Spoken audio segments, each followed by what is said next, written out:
जिसके पास सोना है उसी की चलती है दुनिया। नमस्कार, जय हिंद। आप देख रहे हैं मित्र देश और आज हम उस सच्चाई को खोलने जा रहे हैं जिससे वॉशिंगटन से लेकर वॉल स्ट्रीट तक को बेचैनी पड़ जाएगी। आज की कहानी है, आज की खबर है ब्रिक्स देशों की सोने की रणनीति की और अमेरिकी डॉलर के भविष्य की। दरअसल ब्रिक्स यानी कि ब्राजील, रूस, भारत, चीन और दक्षिण अफ्रीका, ये सिर्फ 5 देश नहीं है, ये है दुनिया की 30% से ज्यादा ट्रेड इकोनॉमी और उभरती हुई महाशक्तियां और पश्चिमी वर्चस्व को चुनौती देने वाला सबसे बड़ा ब्लॉक। अब तक दुनिया का नियम था कि व्यापार डॉलर में, रिजर्व डॉलर में, तेल डॉलर में, लेकिन अब खेल बदल रहा। अब आंकड़े समझिए आप। ब्रिक्स देशों के पास आधिकारिक तौर पर दुनिया के कुल गोल्ड रिजर्व का 20% है, लेकिन ब्रिक्स प्लस उनके रणनीतिक सहयोगी देश आज दुनिया के करीब 50% गोल्ड प्रोडक्शन को कंट्रोल करते हैं। यानी जो सोना आज निकल रहा है उसका आधा ब्रिक्स के प्रभाव में है। 2024 में चीन ने 380 टन सोना उत्पादन किया, रूस ने 340 टन सोना उत्पादन किया और दोनों देश सोना बेच नहीं रहे, सोना जमा कर रहे हैं और अंतरराष्ट्रीय बाजार में भी खरीद रहे हैं। इतना ही नहीं, ब्राजील की चौंकाने वाली एंट्री सोच लीजिए कि सितंबर 2025 में ब्राजील ने 16 टन सोना खरीदा। ये 2021 के बाद पहली गोल्ड खरीद थी। ऐसे में संकेत साफ है कि ब्रिक्स अब सिर्फ बातें नहीं कर रहा, एक्शन में आ चुका है। अब जरा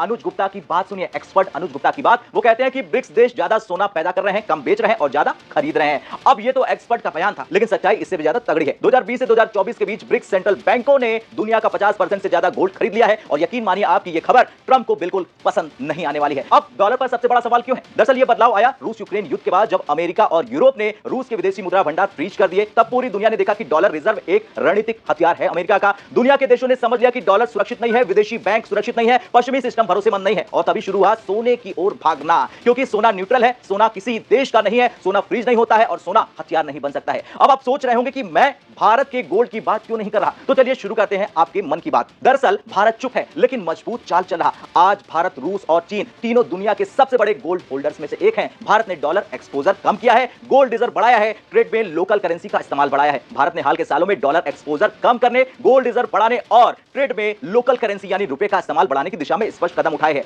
ये डीडॉलराइजेशन की वैश्विक ट्रेंड का हिस्सा भी दिखता हुआ जा रहा है। जैसे जियोपॉलिटिकल टेंशन, प्रतिबंध का डर और इकोनॉमिक रेजिलियंस प्रमुख कारण हैं। 2025 के आंकड़ों के आधार की माने तो भारत ने यूएस ट्रेजरी बिल्स में अपनी होल्डिंग काफी ज्यादा घटा ली है। जून 2025 में US T bills, treasury bills holding $227 billion तक गिर गई है, जो एक साल पहले $242 बिलियन थी। कुल फॉरेक्स रिजर्व में डॉलर डोमिनेटेड एसेट का शेयर पहले 60% से ऊपर था, लेकिन अब डाइवर्सिफिकेशन से कम हो रहा है। दिसंबर 2025 तक कुल फॉरेक्स रिजर्व $693 बिलियन के आसपास है, लेकिन गोल्ड और नॉन गोल्ड एसेट का हिस्सा बढ़ा हुआ है, सबसे ज्यादा यूं कह सकते हैं। अब आरबीआई ने गोल्ड को स्ट्रेटेजिक हेज के रूप में बढ़ावा दिया है। 2025 में गोल्ड रिजर्व 880 टन के रिकॉर्ड स्तर पर पहुंच गया। क्वार्टर 3 की बात करें तो क्वार्टर 3 2025 तक 880.18 टन। 2024 से 2025 में नेट खरीदारी कम हुई, केवल 4 टन, लेकिन गोल्ड प्राइस रैली से वैल्यूएशन गेन हुआ। दिसंबर 2025 में गोल्ड रिजर्व की वैल्यू $110 बिलियन तक पहुंच गई। गोल्ड का शेयर कुल रिजर्व में 12% तक बढ़ गया, पहले जो 8 से 9% था। यह ग्लोबल ट्रेंड है। ब्रिक्स देश गोल्ड खरीद रहे हैं और भारत दूसरा सबसे बड़ा सेंट्रल बैंक गोल्ड बायर रहा है। आरबीआई ने स्पेशल रुपी बोस्ट्रो अकाउंट को आसान बनाया। अब एडी बैंक बिना प्रायर अप्रूवल के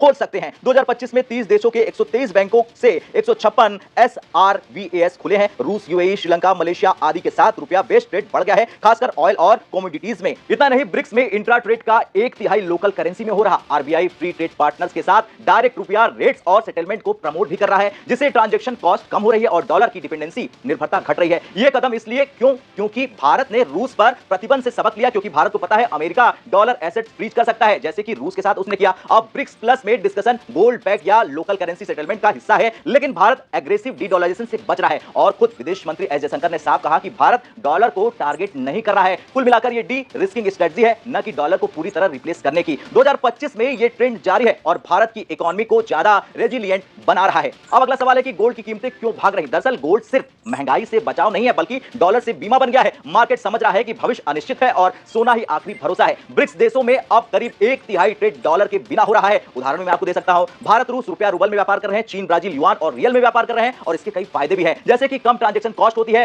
कम प्रतिबंध का खतरा होता है और डॉलर की लिक्विडिटी से आजादी मिलती है। ऐसे में अगला सवाल यह है कि क्या डॉलर का अंत आ गया है? क्या ब्रिक्स गोल्ड करेंसी लाएगा? सीधा जवाब है नहीं, अभी बिल्कुल नहीं। एक्सपर्टों का मानना है कि यह डॉलर को गिराने की साजिश नहीं है, बल्कि रिस्क मैनेजमेंट है। असली लड़ाई है petro dollar system, trade realignment, tariff war और टेक्नोलॉजी कंट्रोल का, जहां चीन EV, renewable energy, fossil fuel से दूरी बना रहा। यह सब डॉलर लिंक कमोडिटी सिस्टम को कमजोर करता है। ब्रिक्स की रणनीति है डॉलर खत्म करने की नहीं बल्कि विकल्प बनाने की डॉलर को। भविष्य में मल्टी करेंसी, मल्टी रिजर्व और सोना होगा सबसे बड़ा खिलाड़ी। अब भारत संतुलन बना रहा, पश्चिम से भी, ब्रिक्स देशों से भी, लेकिन एक बात साफ है, भारत अब किसी एक मुद्रा या किसी एक देश पर निर्भर नहीं रहा है। खैर, कुल मिलाकर आज ब्रिक्स के हाथ में दुनिया का 50% गोल्ड प्रोडक्शन है, लेकिन सच्चाई यह है कि डॉलर अभी भी राजा है, किंग है, लेकिन अकेला नहीं है। सोना चुपचाप सिंहासन पर वापस लौट रहा है और दुनिया एक नई आर्थिक व्यवस्था की ओर बढ़ रही है। अब मैं आपसे सवाल करता हूं, क्या ब्रिक्स देशों को जल्द से जल्द नई करेंसी लॉन्च कर देनी चाहिए? हां या ना में कमेंट कर